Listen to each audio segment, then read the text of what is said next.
Hi, folks. Thanks for joining another virtual program with Maine Historical Society. I'm Kathleen Newman. It is May 4th, 2021, and this is our book talk on shredding paper, the rise and fall of Maine's mighty paper industry with author and historian Dr. Michael Hillard. Dr. Hillard has taught at the University of Southern Maine for the past 35 years. He attended the University of Massachusetts at Amherst, receiving a bachelor's in 1980, summa cum laude, Phi Beta Kappa, a master's in economics in 1986, and a PhD in economics in 1988. He taught at Wellesley College and at the University of Massachusetts at Amherst before coming to USM. He has published widely in the fields of labor relations, labor history, and the political economy of labor in a variety of academic journals. His essay, Labor at Mother Warren, won the Best Essay U.S. Topic Prize for 2004. And his article, Capitalist Class Agency and the New Deal Order, co-authored with Richard McIntyre of the University of Rhode Island, won the Review of Radical Political Economics Best Essay Award for 2013. In 2020, he published his newest book, Shredding Paper, The Rise and Fall of Maine's Mighty Paper Industry, with an imprint by the Cornell University Press. And you can purchase your copy of the book through Maine Historical Society. I'll share that link with you folks in a moment. He has also written over 30 op-ed and special essays for the Boston Globe, Portland Press Herald, Bangor Daily News, Lewiston Sun Journal, and The Nation. Professor Hillard actively participates in economic public policy debates on macroeconomics and labor issues affecting Maine working people. He also co-produced two related radio documentaries related to shredding paper, Madawaska Rebellion and Remembering Mother Warren, which are both available on PRX. Thank you so much, Dr. Hillard, for joining us this evening. Well, Kathleen, thank you for the generous introduction, and thanks to Maine Historical Society for hosting me. And I most appreciate those of you who are taking time out of your busy life to hear a little bit about a part of Maine history that most people know a little bit about, but probably not as much as they would like. And I was originally in that category. So let me just sort of give a little bit of background on, how I came to write this book. You see a copy of the actual front of the book there, and the subtitle is The Rise and Fall of Maine's Mighty Paper Industry. I came to write this book. I studied in graduate school labor and economic history and taught labor history at USM. But I'd never done that type of research about 10 years out of the time I got out of graduate school. The time I came to Maine in the 1980s, and I bet you there'll be a number of people in the audience who remember this, there were a series of major strikes in the paper industry, and I got drawn into learning about paper mills and their labor relations when asked to be an expert commentator in the local press, especially during the Jay strike of 1987-88. About 10 years later, I decided I wanted to pursue a modest interview project in Westbrook at SD Warren. And at the same time as I was digging into learning about the paper industry, I discovered there was a big gap in literature. Now, I'm both an academic and a popular writer with this book.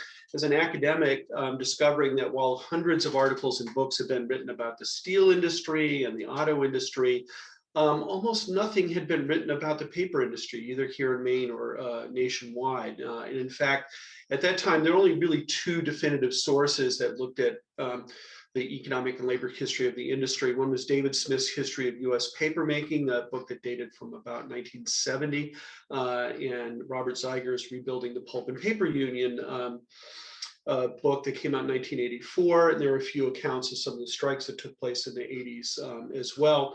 But essentially, this was territory that really hadn't been explored that much. And I'd always loved reading about qualitative work and doing a little bit of myself, meaning interview-based work. I got some training on how to do oral history interviews, and I was really blown away at what I discovered almost immediately, just this surprising and not to be believed story that took me about 16 years to complete all the interviews I did. I ultimately interviewed about 160 people from here in southern Maine all the way up to Madawaska and in between. So that's how I came to write the book. As it went along, I realized there were more stories. It was a little bit like being a historical detective. People say, do you know about this? Did you read about that? Did you hear about the strike that happened in Madawaska in 1971? So sort of as soon as I stepped into the culture, I just kept getting more and more leads. And frankly, I could have kept pursuing them for another 10 years, but I decided to stop a few years ago and turn it into a book. And finally, I realized overall that while I'm speaking to academic audiences in some ways in what I do with this book, I really wanted to write a book that would be for the public, primarily for the public of Maine, because this is a great legacy that people don't often know much about. It's a great story, and it's a great story that's in your backyard. But I believe it spans the kinds of topics and interests that will have a national audience as well, and we'll see how that goes. So what did I learn in writing this book? Well, in the research phase, what did I sort of discover? I used this line in the first page of my book that Maine was the Detroit of paper. Just nobody realizes that. So when you say Detroit, you don't even have to say automobiles. You think of this whole legacy of these great companies and great figures like Henry Ford and great unions, United Auto Workers, and if you know your history, even great strikes like the Flint sit-down strike. So there's kind of a mystique associated with Detroit. And what I learned is that there was an equal mystique appropriate for the Maine paper industry, just not widely recognized. So Maine was one of two states that came to be the center of paper production in the late 19th century. The short answer for why is natural resources, trees, rivers, and waterfalls that we have in abundance, and I'll say more about that in my talk. The industry came to Maine primarily in a big bang between the 1890 and 19 teens, although there were forerunner companies like S.D. Warren. And paper, is as big as any other major sector in the country. It's one of the top 11 industries in the mid-19th century. As a labor historian, I was interested, talked to workers and dug into their stories. Most surprising thing I found out is how much the industry is not based on assembly line methods that you associate with factories. In fact, so much of the work is highly skilled, and each run of papers I'll talk about was very contingent, required kind of team problem solving. So what academic experts call the labor process for the paper industry is very, very distinct than most of the other industries that emerged at the time. Everything about a paper mill is difficult, dangerous, and harsh, and I'll sort of spell that out. And what emerged in the early history of the industry is a kind of high road approach where employers really needed to be generous and to build what I would call moral and reciprocal relationships with their workers in order to be successful. And again, this was a departure from the way in which industry worked at that time, where the general model in the early 20th century was, you have 500 people waiting at the factory gates, you have a brute job on a assembly line, and you're there to be pushed as hard as you can and be fired at the moment that you can't keep up or you speak up. That whole type of drive system, which is actual name for that type of management, would have failed spectacularly in the paper industry.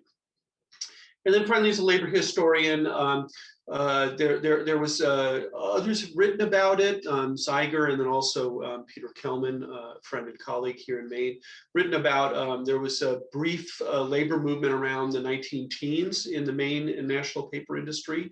Unions were pretty much rooted out of the industry by the early to mid-1920s and didn't come back till later. So there really was a long period of sort of paternalism-driven labor peace that from the early 20th century, after that 19-teens burst, into the 1960s. And then there were two eras of rebellion, one at the industry's peak in the 60s and 70s, and then the very dramatic and radical resistance to attacks on workers that companies put into place in the 1980s and 1990s. The last thing I'll say is that oral history is such a great, and again, if you if you know anything about it, you're talking to communities who talk to each other and sort out the past. And so there's something always rich going on, especially if they've been through some kind of traumatic change. And so workers spoke deeply knowledgeably, workers and managers and people, extended community members, about the history of their own industry. There was a kind of almost worshiping of the founding fathers, families like the Chisholms and the Warrens and the Frasers.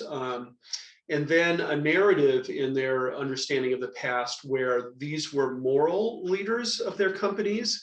They were also competent leaders of their companies.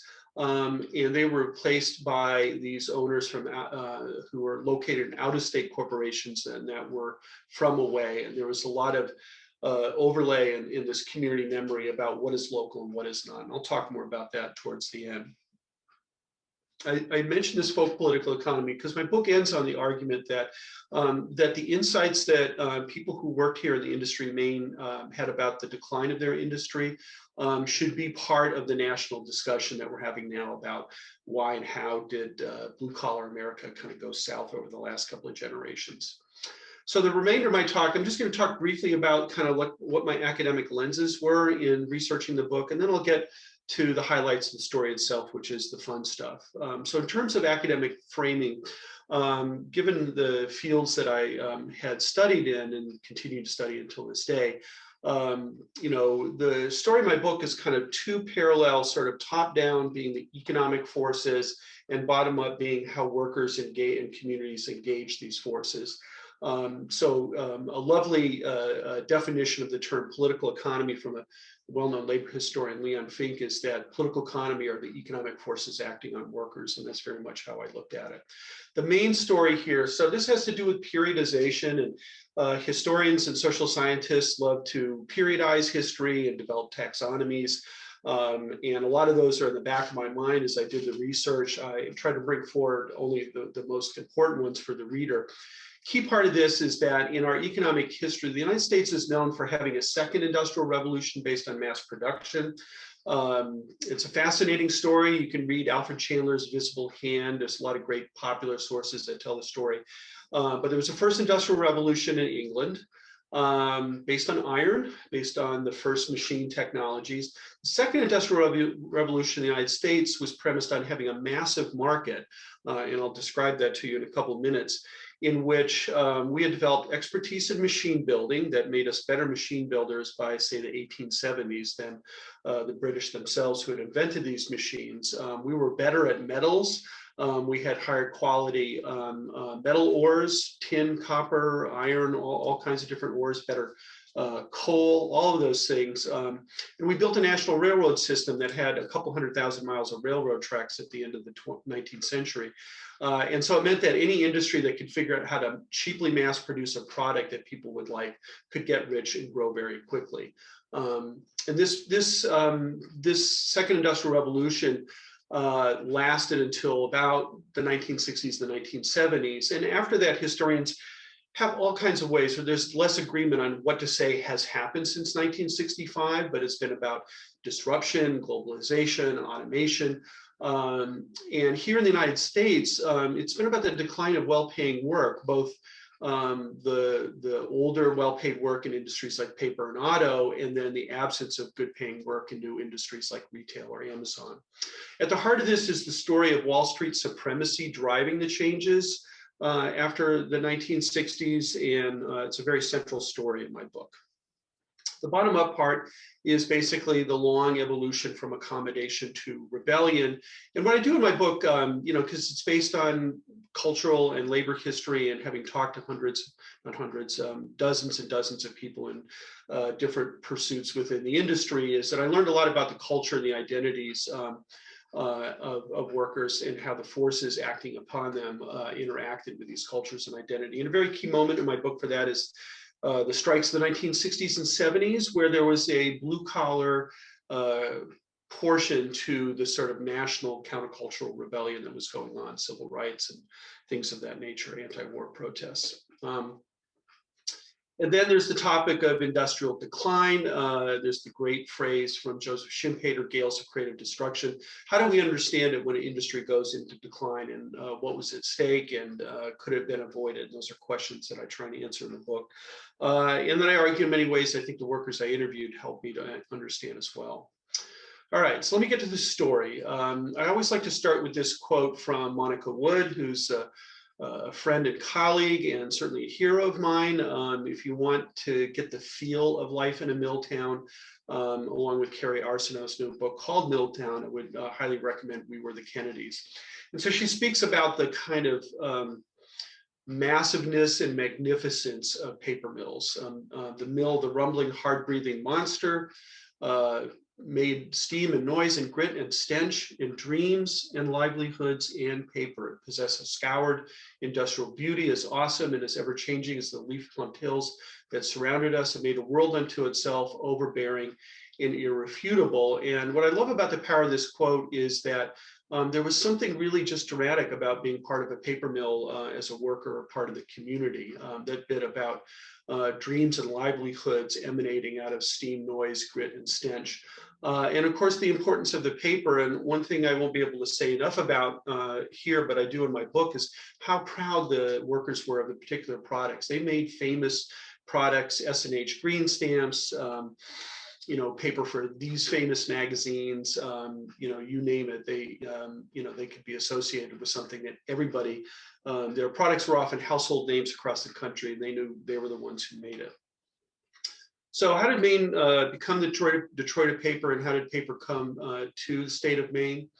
Let me start with some pictures here.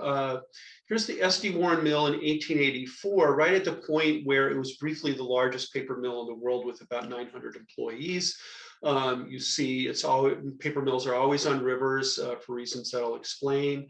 You can see that this is on a postcard, and one of the things that the companies did was to memorialize their operations on postcards from paper that they made themselves. So this is 1884. Paper mills are about trees too. So the raw material that made Maine the place to be was spruce fir. We had something like 10 million acres of it.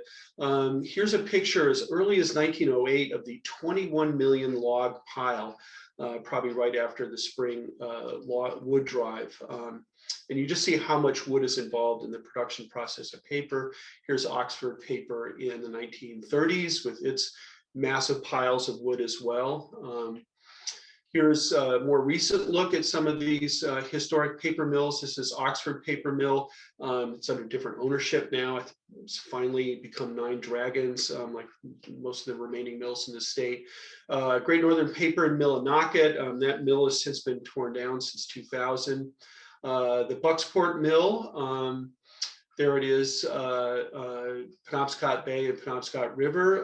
It was originally Maine Seaboard. You can see all of the different companies that owned it, which is a big part of the story I will tell. And this is another mill that's been torn down in the last half dozen years. This is a favorite picture and story for me because the Fraser Paper Mill is international. It's on our northern border. The upper part of the photo there is Edmonton, Canada, where the two big buildings with the smokestacks there are part of the pulp mill operations. They actually ship the pulp in conduits underneath those bridges over to the paper mill operations on the American side. Historically, this gave them often a huge cost advantage because of the weak value of the Canadian dollar. So why did the industry come to Maine? Well, markets, I'm just going to talk about the paper industry version of the mass production revolution in the United States. Machine technology was a prerequisite. I'll talk briefly about that. Raw materials and geography really are the main characters in explaining why the industry came to Maine. So let's start with markets. You can see that since the birth of our nation, 1787 was when we ratified our original constitution, that our population has doubled or more every generation. If you just look at this right-hand column here, from right before Civil War to, a little bit less than 60 years later, the size of our population more than triples. So what's the significance of that? Well, in 1915, with 100 million people, we had a country that had a population 2.5 times the size of England.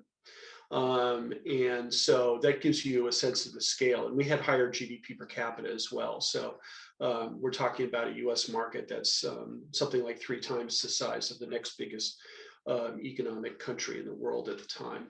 Literacy, as early as the beginning of this age, obviously most white Americans were literate, not so much for African Americans for reasons we all know. You get to the 1940s, almost everybody is literate, both white and African American, and we were a country of readers. So just to kind of convey the growth of the market here, so in the turn of the century, 1900, only about 750,000 households were reading magazines. That increases by a factor, sorry about that, of more than 40 to the point you see after World War II there. The per issue circulation, as people were reading multiple magazines and many more as time went on. So, weekly sales of about 400 million magazines is really pretty awesome just to sort of take in. Paper industry is very similar to the chemical industry. Think DuPont. So DuPont is a very famous business case study or economic history case study because they originally made dynamite and gunpowder, and they realized around 1920 that they could take their labs, and their scientists are saying, hey, we can come up with all these other kinds of products. So cellophane and plastic and nylon and rayon, all these different kind of new products that they could design using the existing expertise that they made to just make a narrow line of products. So what that meant is that the same capital equipment could be used to make dozens of products within the same operation. And the ability to take this expertise in one area and use it to build new product lines is called economies of scope. And it's kind of capitalist genius because it means when you add new product lines that go through a rapid upswing as the mass market comes to recognize and want to buy them, you just have really massive growth in sales over time. And so, whereas in the mid-19th century, paper was mainly used for reading products, primarily for newsprint and pretty basic books and pamphlets and things like that. By the end of the 19th century, we're also making all these different printing grades that required more sophisticated machinery, packaging of all kinds that to this day we're always inventing. There's new things to package, and so there's new forms of paper to do that. Home convenience, brand names or acronyms that you recommend there. It's important to know that those things like Kleenex and toilet paper didn't exist in 1910. So as the industry was expanding here in Maine and around other key parts of the country like Wisconsin, they were adding tons of product lines. And so with it came rapid growth in per capita annual consumption, again, kind of doubling from the Civil War to the 1920s, and then more or less doubling the following two generation. So if you put these numbers together, you can see this massive geometric expanse of a market in an industry that was well positioned through its technological capabilities to produce so many different new products, and we're still inventing new products to the day. And so you can see the growth of the market between 1869 and 1920 was a factor of 15, and we were the 11th largest industry by mid-20th century. Let me get to the raw materials and technology part. So the paper industry exists in part because of this brilliant thing called a Fourdrinier. And then the second reason why paper industry came to Maine is that we used rags. Humanity used rags as the basic input for a millennia into making paper until the mid-19th century. And you can sort of surmise that rags were probably not going to work for that rapid growth of mass production markets. Here's an early 19th century Fourdrinier. Fourdrinier is the name of one of the two surnames at a company that invented the machine, which is really this continuous process thing of spraying pulp. I'll kind of go over this more in a second, and then flattening it, squeezing it, drying it, rolling it at the end. So it was invented in the early 19th century, and in a really great economic history of paper machinery in the 19th century, this is how geeky historians get, between like the 1820s and about 1860, American companies who were much better at making machines by the later part of that period, began to perfect the forged linear, and it became something that any investor could buy. It's a little bit blurry here, but if you can follow my cursor, the modern forged linear has the head box, which has the pulp, which is often mixed with other things, so it would be technically called a furnish. It's sprayed onto this conveyor belt here that has two mesh wires that go at agitated cross purposes. And what it does is it takes the fibers in the pulp and cross hatches them to make stronger paper. Then you go through,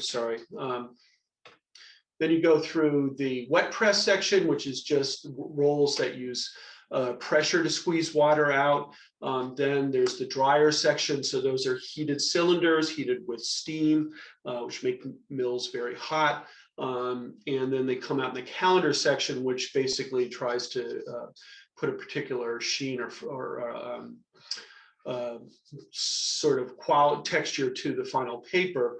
The pulp is sprayed on at about 98% water at the beginning, and it comes out on rolls that you can't see at the other end of the process with about 10% water content.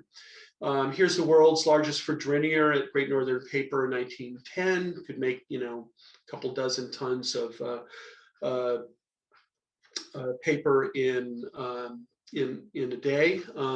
Here's a modern forged linear. So again, it retains all the elements, but much more high tech. Much more massive scale. The current ones can produce something like thousands of tons a day off of one paper machine. Okay, so as I mentioned, we reached this world where investors could buy paper machines and other related machineries like digesters. By the 1860s. The next constraint was that we were still making in 1860 paper out of cloth rags. What happened in the United States and other parts of the world is that as the markets and the technology made it possible to produce more paper, there was a rag shortage. The supply chain really had just fundamental limits. There are all these stories about global rag wars. S.D. Warren, Samuel Dennis Warren, was an innovator in finding, corners of Europe where he could still find rags. There are stories that that jobbers went to Egypt to steal rags off the bodies of mummies that were thousands of years old. And so what was happening in a lot of mass production industries, so like at the same time that chemists were trying to figure out how to make high quality steel on a mass production basis, which they were not able to do before 1850. We were trying to figure out how to make paper with trees. They looked at other things like hemp, and there's a whole long list. Anything with fibers, you could, in theory, make paper out of. But they came up with these three forms of making pulp out of ultimately spruce fir. Poplar was another tree that they used early on. Groundwood pulp was very crude, could be used basically to make newspapers and nothing else. Soda pulp was an intermediate method that mixed trees and rags, and that was something that the S.D. Warren Company was using in the 1860s and 70s. But the big breakthrough was the sulfite method, cooking fibers with sulfite and other chemicals that was perfected by about 1880. And with that, it was that was the beginning of the gold rush in the industry. So then the question was where to build paper mills. Paper mills in the 1860s and before were close to cities, right? Because that's where the market was. And in fact, that's where you could get the rags from. So cities like Holyoke, cities upstream from Providence, Philadelphia, in Boston were places where paper mills were. And there's a simple problem. There weren't enough trees, certainly the right kind of trees, anywhere near them. And in fact, because of urbanization, there were very few trees at all in some of those areas. So they looked around, and a handful of people discovered that, wow, the place to be was Maine. Later, a little bit later, 10 or 20 years later, the same discovery was made with Wisconsin. Most of our acres are forested. We're the most forested state in the country. Over half at the time were spruce. We have 7 major river systems, which are crucial for paper mills. and we were close to markets as well. So let's look more at the geographical advantages. So I'm going to show some maps here because I always feel like, sometimes a picture is worth 1,000 words. So if you look here, it's just a very crude map of New England, and what you can recognize is that Maine is as big as the rest of New England. So it was a massive piece of geography, and again, forested and full of rivers and close to population centers. I love these two maps here because you can sort of, a truism of Maine is that where the trees are, there are no people, and where there are no people, there are trees. So the left-hand picture here, these are both about 20 years old. That was commercial forest land, which is sort of the center top and eastern part of the state. And this is a population map from 2000. You can see the places where the trees are the medium to dark green areas of the state that, in many cases have fewer than one person per square mile. And then, of course, we have the detailed river systems, and I forget if I talk about this, but let me just speak briefly about why you need rivers. First reason was you make paper out of water and use water in industrial processes and also to make steam. You also need water as until 60 years ago, when we switched to trucks, water was the only way to get those massive amount of logs through river drives. And so the logging would take place in the winter. Spring, the rivers and lakes would thaw. There would be a river drive down to the mills, and you get your supply annually.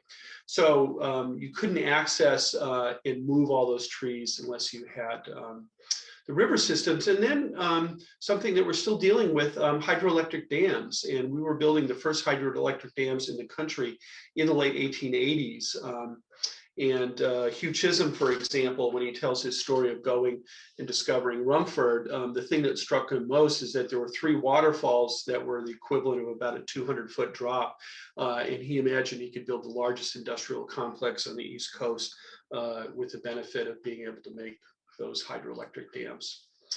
So those are the reasons why the industry came to Maine. And let me tell this story a little bit of like the actual companies that were built.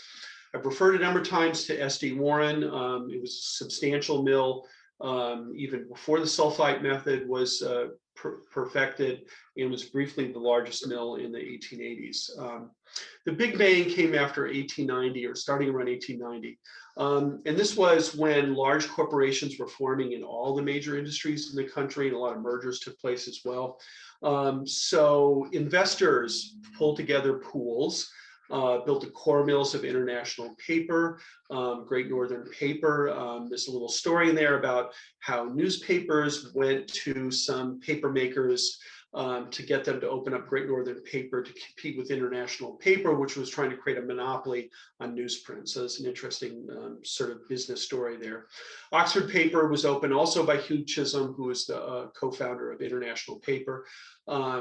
And it was opened in 1901 in Rumford, and it shared the lead with S.D. Warren in the print and publication papers that defined our industry. Other mills came along in the ensuing decades. I showed you a picture of Maine Seabourn that was built by electricity interests in the state in 1929. Fraser was built between 1917 and 1925. And many of the founders of these mills were people who were business experts in industries related to paper, like periodicals or forestry. So in this case, you had these Scottish Canadian lumber barons who decided that they could get rich if they built a paper mill. And that's in fact what they did.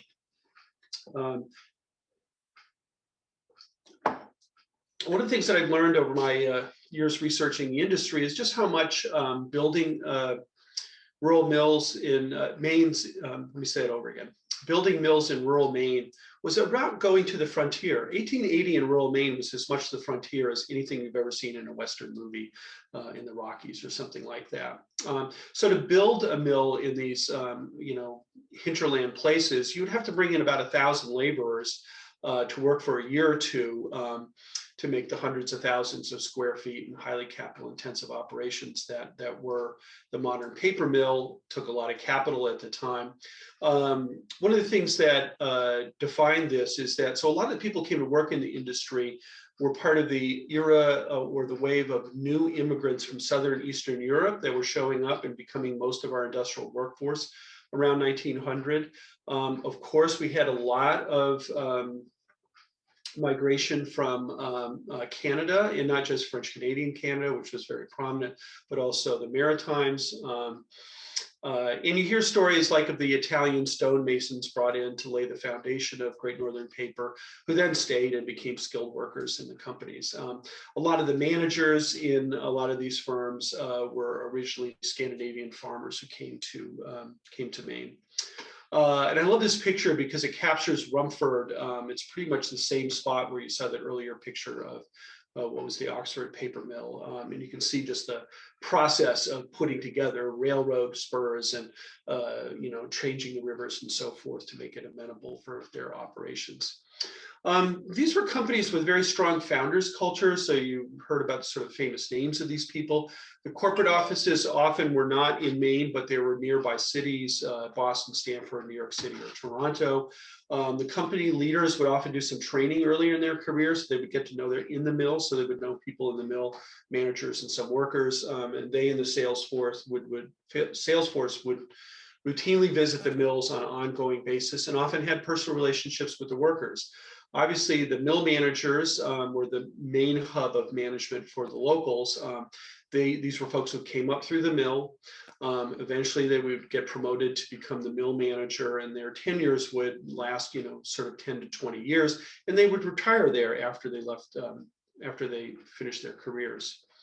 I mentioned in passing a couple times that these were sophisticated high-tech enterprises with heavy investments in R&D and marketing, and I sort of made the conceptual point here that's in my print here. But the thing that I would sort of point out is that by the 1920s, most of these mills, again, in very rural places, had research and development labs. You think of R&D labs as being at NASA or Houston or Boston with MIT, but we had them in rural Maine. And these companies hired top scientists from MIT, from Syracuse University, and UMaine-Orono as well. The maturing of the industry happens after World War II. You can see the rapid growth of publication papers there, and an even larger growth in the value of what they were selling. So prosperity was really strong. Many of the companies in Maine and around the country took advantage of the ability with new technology to build mills in the South. And so Maine mills often had sister mills that they built in the South because they knew that they were going to be a good way to make money, because the trees there were poor quality, but they grew really fast. And when they figured out the right kind of chemicals to make pulp out of that, they were able to start to build mills there. And then finally, for a whole bunch of reasons that my book details, a lot of these local companies, even if they had offices out of state, corporate, they were considered locals by the locals, sold out to national paper conglomerates in the mid 1960s into the late 1960s. So let me turn to talking about the work and the workers. Life in the mill was, I sort of characterized sort of three things that defined work: skill, stress, and paternalism. There was a brutal environment that the workers had to contend with. At the same time, workers were extremely skilled and had much independence in their work process, and the environment itself was quite harsh. The mills were capital intensive, and this had the implication that companies needed to run their mills 3 shifts a day, over 360 days a year. There were big labor battles about Sunday work, about whether or not you got Christmas off or not. But it meant throughout the history of the industry to this very day, a very kind of brutal form of shift work, where workers would work 7 days on the day shift, 1 day off in the evening, 7 days on the evening shift, 2 days off, and then 7 days on the graveyard or the midnight to 8 shift with 4 days off. And it meant that workers tended to work 39 Sundays a year. The temperatures were extreme because of all the heat inside the mill. And then there's a lot of work outside processing the raw materials, the coal, the chemicals, the logs that had to be brought into the woodlot and then into the pulp mill. So you're either working in freezing conditions or very hot conditions, and then the danger was just ubiquitous. Grisly deaths from lung disease, cancer, hearing loss, missing limbs. For example, in SD Warren out here in Westbrook, I was able to identify that 5 people had been killed, all in horrific deaths in the mill between 1950 and 1997. If you go back 100 years, every mill had many people die a year. I'm looking at the time, and I'm going to go against my better judgment and not play. Maybe I'll just play a few minutes of this. This is from my documentary, Remembering Mother Warren, and it kind of gives some of the sense of what it was like to work in the mill and what they were up against. So just give me 1 second here.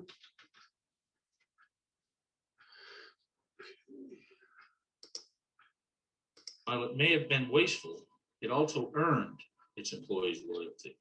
And the company needed that loyalty because working in a paper mill isn't the easiest job in the world. It's hot, it's boiling in the summertime and freezing cold in the wintertime. It's loud. Most of the old timers, if they have their backs to you, they can't hear anything you're saying. It can be extremely dangerous. People have died in that mill, and nearly everyone has a story about how tough it can be. Oh yeah, we had one bad one. We had a conveyor on the floor, which conveyed bark into a bark boiler. Bill came up to me and he says, "You know what happened?" He says, "So-and-so got in and got his foot caught in that conveyor and he got pulled into the boiler." And I said, "Oh boy, that's an awful thing to have happen." That and one other thing happened. They had a steam valve blow up and the man was badly burned. In fact, he didn't live. He got so badly burned that he died from it. I know my husband got burnt bad down there from a Southern color. Oh, burnt him. It blew out. When it blew out, it blew right over him. When it did, all this caustic liquor comes out and it burns. When it burns, it eats. And it went all over his back, down the back of his legs, everything. And he got into the telephone booth. Then when it stopped, they come out and hosed him down. And he had to go up to first aid, and they took what they could and bandaged him. But he was in a gauze diaper. And every day they take him down the mill so they could treat it and take him back. But he never lost a day's pay. When it did heal, it looked just like leather on his back. The lighting was out on the machine I was. So I'll stop there. This is just a very short excerpt from my documentary, Remembering Mother Warren. And this passage goes on for 3 minutes. It just catalogs all the ways in which people were hurt and injured. But I will note the last thing you heard there from May Batchelor features prominently in my book. Her husband had 40% of his skin burned off in that accident you heard her describe. She had to retire early because she had a serious lung disease from the chemicals in the mill.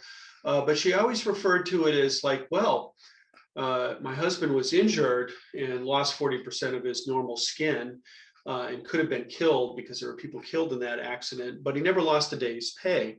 And that refers to the kind of sense of fair treatment and justice, maybe a complicated and paradoxical one, but they felt they were so well taken care of by the company that they sort of embodied the downside with the sense that they were working the best jobs in the state and they had the best employers in the state.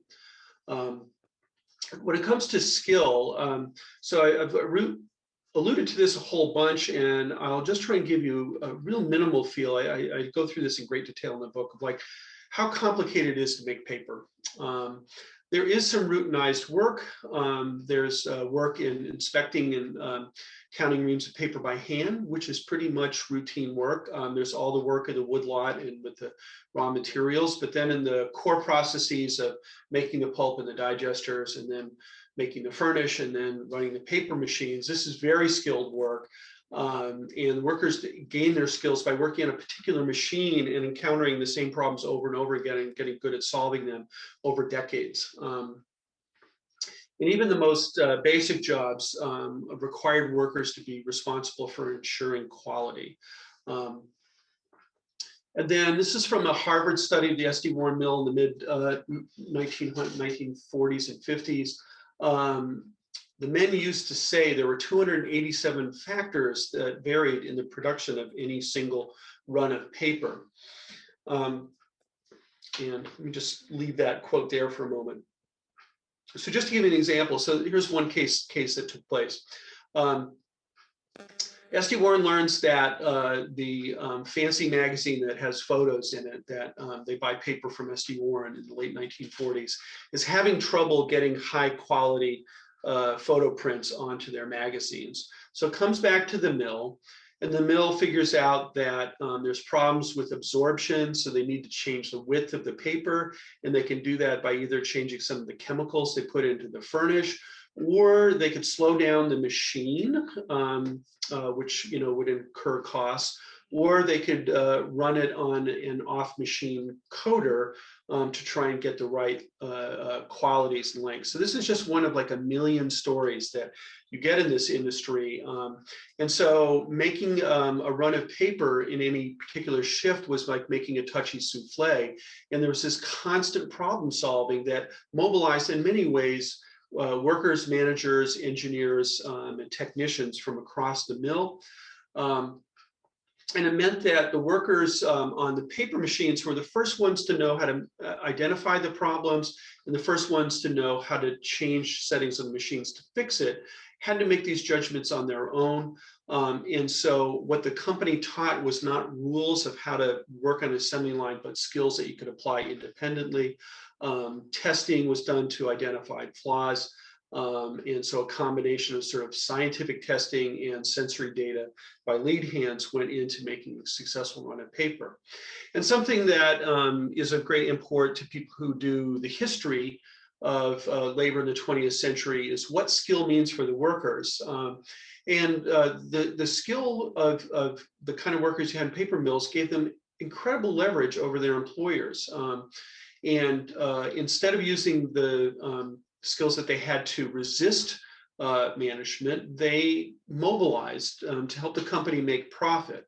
But if you did not treat these workers well, they would not have had the commitment to do their best. And there's many more layers to it, particularly with my case study of the S.D. Warren company, but it stands out as sort of a massive and really interesting exception to the main stories about labor and skill in labor relations in American economic history.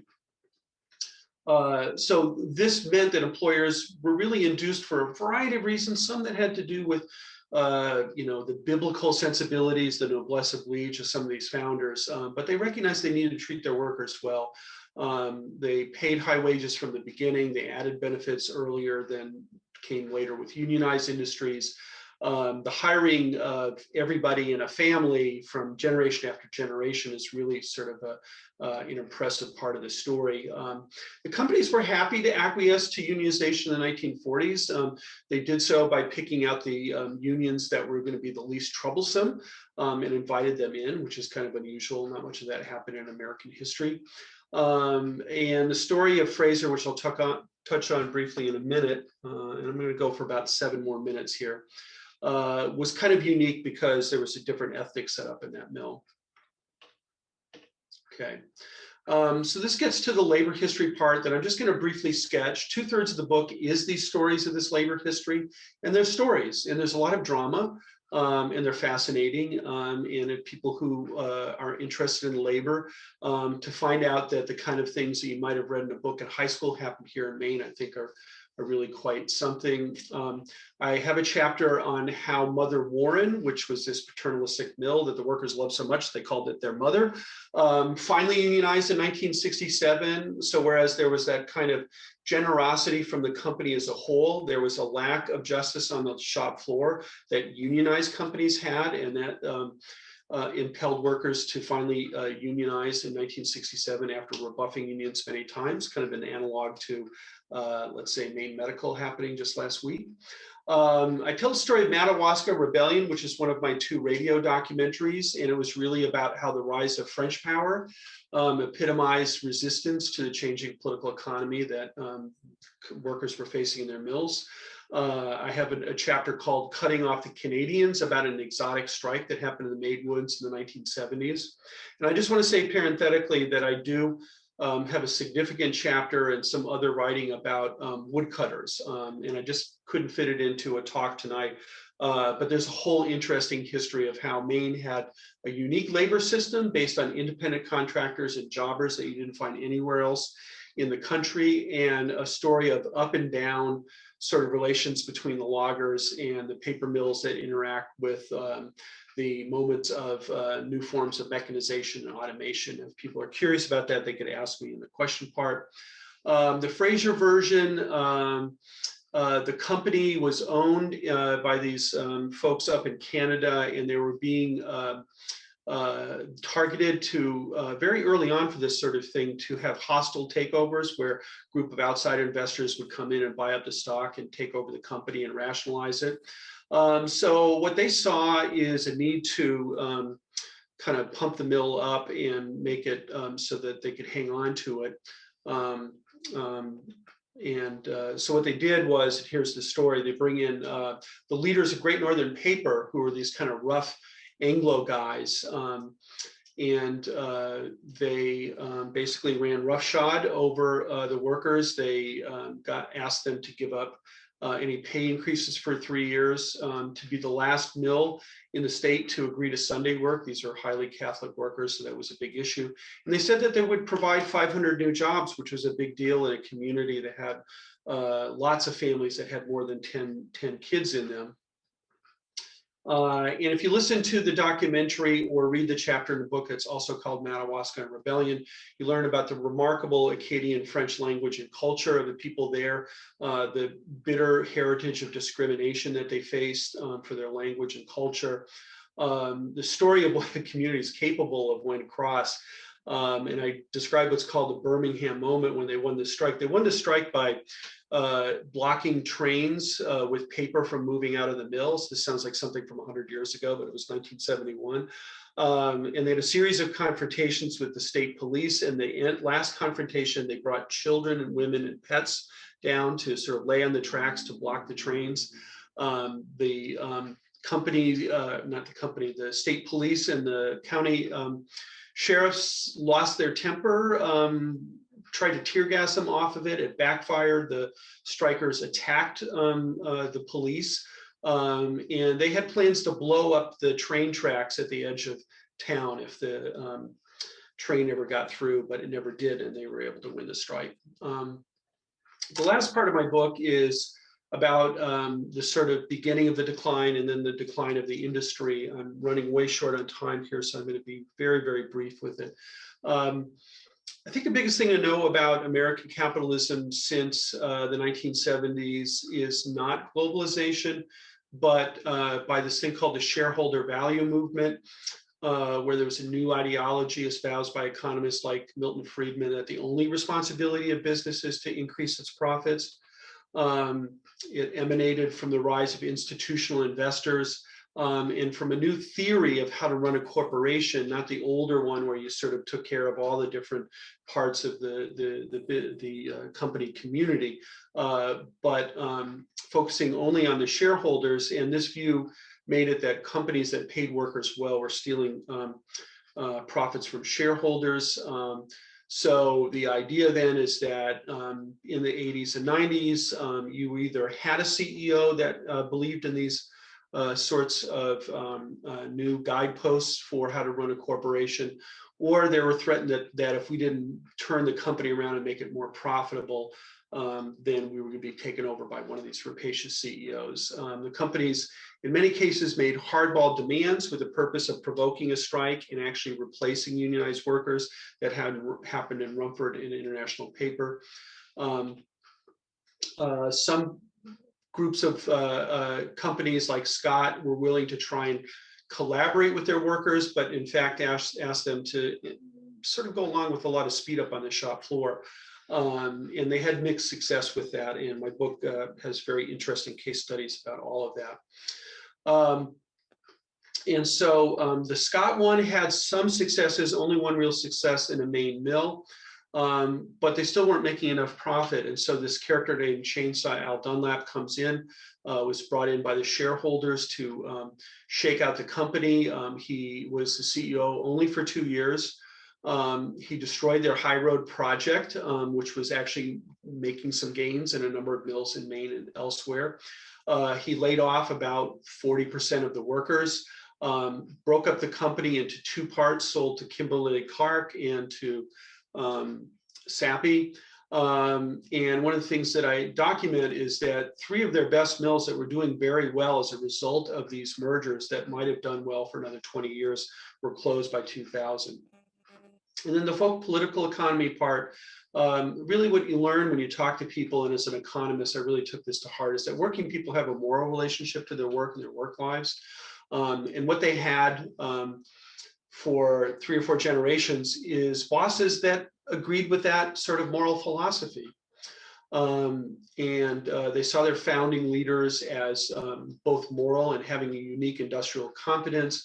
In their history of the industry about what happened since 1965, which is about the managers and owners from away who were neither moral nor competent. And they came to be perceived as class enemies. And in one interesting case, the workers at SD Warren thought that the only people who could and should run the mill and own it to keep it going were the workers themselves. And just lessons for the 21st century. Make the argument that automation, of course, leads to the loss of jobs over time. You don't need as many people. It was most dramatic here in Maine in the woods, where we had a workforce of about 10,000 woodcutters in the 1970s. That went down to less than 3,000 20 years later. And with mechanization using feller bunchers and other massive machines in the woods, 1/3 of the workers were making twice as many, cutting twice as much wood. So automation is a factor. Globalization is important, but for the paper industry, and particularly in lines in Maine, it wasn't until China entered the WTO in 2000 that we saw globalization really accelerating the decline of paper production in the United States. And so most of the developments that led to the decline of mills in Maine happened before globalization was a major factor. And what other countries were doing was having direct policies to support their industries at a time where we did a so-called industrial policy. And something that I'd be willing to talk about, but I shouldn't elaborate on anymore here because of time, is that if you want to understand the fact that a lot of blue-collar Democratic towns in Maine, including paper mills, have gone from being Democrats to Trump supporters, there's something to do with the policy agenda around manufacturing in the United States that came from both Republicans and Democrats over the last couple of years.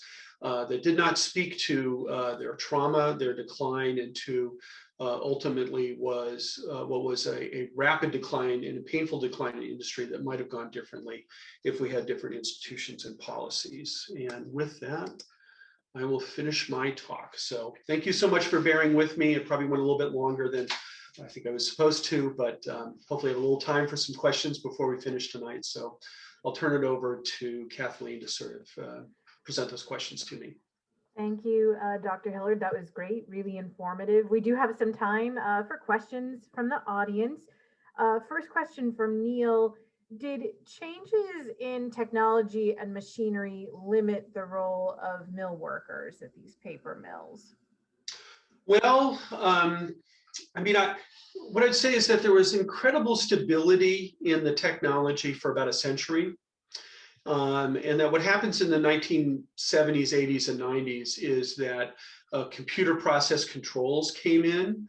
And so a lot of that sort of specific independent judgment by senior hands on the different major machines, the pulp machines, as well as the paper machines, was impacted by that. But they also needed people who were very skilled at that. So there was a recent change in the skill profile, but for most of the history that I'm writing about, the skill profile was really quite steady. Maybe the biggest change that happened in the 1980s and 1990s was the desire of paper mills to have the maintenance workers, which is a portion of the labor force I didn't talk about, but there's electricians and millwrights and boilermakers and even computer techs who are there to make, because machines break down all the time and have to be rebuilt. So there was a push to cross-train people so they would have multiple trades, which had some good results, but maybe mixed results. But that wasn't so much changing the skill and technology as it was the profile of the maintenance worker. Jane asks, did the mills keep lists of the workers and managers? Like, is that the kind of thing you'd have access to if you were researching this topic?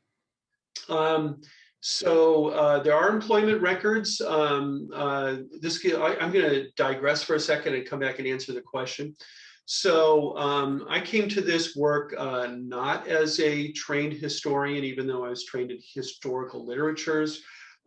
Historians always look for their written archive and work their way through it. So there's a massive archive of all of Great Northern's company records for a century up in the Fogler Library. I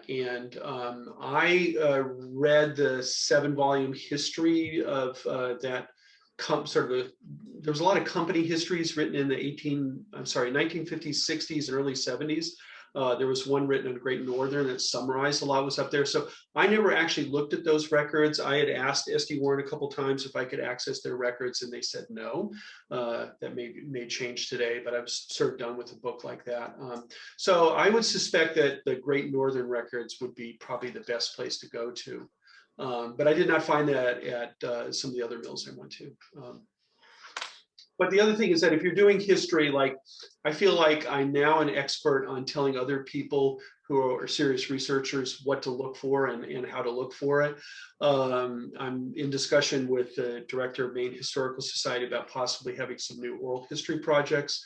I think the stories of what happened in Oxford and Rumford and Great Northern Paper and Millinocket, East Millinocket, each deserve a book or two. And there's a lot of records there. And obviously you can dig through things like, 70 years and farther back, you can look at census records and things like that. And I wound up being very opportunistic. I read all the documents that I could find in the industry that were available. Like, for example, I read all of these company histories written about 70 years ago that had a ton of stuff in it. And that's an interesting thing of themselves. Like, they all wrote these company histories right before they stopped being their unique companies and became absorbed into these conglomerates. So they were sort of valedictory statements by the owners and managers. So there's a lot of different kind of sources that you can access to doing history, but I think a combination of oral history and written records remains to be done. Particularly for Oxford, Rumford, and for Great Northern Paper. Sarah asks, in your book, do you dig into that political aspect that you mentioned towards the end of your talk, the change from blue to red in Maine mill towns? Is that something that your book explores at all? I have an epilogue. And that addresses that.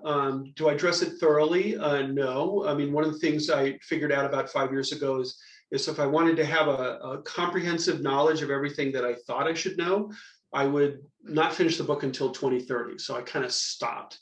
But at that point, as I took stock, and I think this is work that people should and could do. Here's what I saw. And this is in the book, and it wasn't so much in my talk, but there was the advent of sort of free market capitalism second time around in the 1980s with Reagan and Margaret Thatcher, and with deregulation under Democratic presidents like Clinton, focus on free trade and all of that. And I think what we're learning in the last 10 years is that there was a signal change in American politics that was the bailout of Wall Street 11 or 12 years ago during the financial crisis, where Main Street did not feel like government looked out for its interests.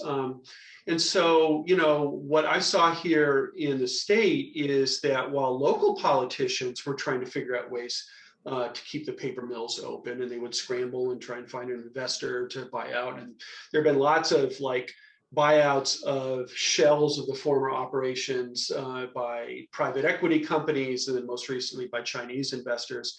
But what I saw is a sort of the disconnect about the rules of capitalism and the role of government in capitalism between what was going on in Washington over the last 40 years and how people were experiencing this decline here in Maine. And so what I argue is that on the left and the right, we've seen, and you could sort of summarize it simply by saying, well, instead of having a lot of people in the middle 10, 15, 20 years ago politically, now you had Bernie Sanders supporters and Trump supporters being two politicians who in different ways rejected the sort of free market neoliberalism, to use the term of trade of experts, that oversaw policies that did nothing to address the decline of economic life for workers in blue collar industries, but also in the white collar industries that they're moving into. So what I try and do is sort of connect it to the idea that in those two different political ideations of Trump and some things he said, didn't really do, but said he would do, and somebody like Bernie Sanders, was to bring back this idea of industrial policy. Like all the countries that we compete against, their governments help their industries to be successful, including paper. And there's none of that in American policy over the last 40 years from Democrats or Republicans. So was it surprising that people who work in paper mill towns would come to reject the party of Bill Clinton, Hillary Clinton, and Barack Obama and their support for trade agreements? I'm not surprised at all. But I think there's much more to the story that I want to know about, and I didn't research as much as I wanted to on the political dominance of the paper industry up until the 1970s and 80s, and that is a topic I'm looking into as a future research project. Neil asks, can you speak at all to the effects of the Clean Water Act and international competition on changes in this and the technology involved? Sure. So I have to say that I did not do an environmental history of the industry, whereas environmental history is really crucial. I'm so pleased that other authors are coming out with books on the topic at the same time that I am, because it's such a vast topic. It's great to have different people, different perspectives. So for a human perspective on that, I really recommend people read Carrie Arsenault's Milltown that just came out recently, that explores the issue of cancer in Rumford. But in terms of the sort of competitiveness of the firms, well, basically there were a lot of things that were creating headwinds in the late 1900s, the late 20th century. That included stronger environmental regulations that came from the EPA. And I think the question ultimately is how big of a factor was that in the decline of the industry in the United States and in the difficulties that Maine mills had. I would say that what some senior executives were telling me is that in the 1970s to 1980s, that there was a sense that between investments in mills in Maine, which continue to happen, and it's just a little bit of a digression, but we built the most modern mill in the country. I believe it's the last mill to have been built in the country new in Somerset, the Hinckley Town Mill, that's known as the Somerset Mill of the SD Warren Division of SAPI.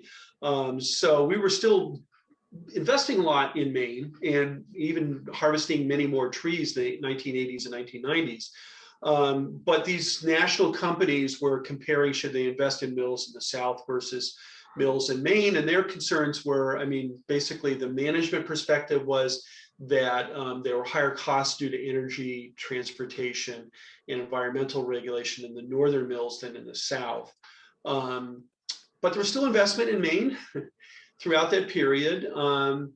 And, relative to, I think, the growing malpractice of the managements and how they ran the mills, that came from financialization, I would say financialization was a much more important factor. It's not to, I mean, there's a long list of things that were going on, and that question speaks to a couple of them that were certainly at stake. Well, thank you so much for sharing all your research and knowledge on this interesting topic. A lot of folks in the audience are commenting that they are eager to purchase and read the book. The book, again, is Shredding Paper. You can purchase your copy through the Maine Historical Society Museum store if you visit mainhistorystore.com. And you will also, yes, go ahead, Dr. Well, Hillard. I just want to say something, which is that I would invite anybody. You can find my email address at USM. I'm truly interested in feedback that people have about. I've heard from so many people since my book was published about 5 months ago. I'm learning that there were things that I didn't learn about or that I didn't understand as well as I wanted to. And then also people, I think I think if you read my book, you'll have more questions about our economy. And I consider myself an economic educator, so I invite anybody to be in touch with me about their reactions to my book. That's great. Thank you so much. And if you're interested too in learning more about the history behind this topic, behind paper making, mills, mill workers in Maine, and if you're curious about our other upcoming virtual programs or to see recordings of past programs, visit our website, mainhistory.org, and our online database, Maine Memory Network at mainmemory.net. Thank you again, everyone, for being with us. And thank you, Dr. Hillard, for this great program. We're looking forward to reading the book. All right, thank you.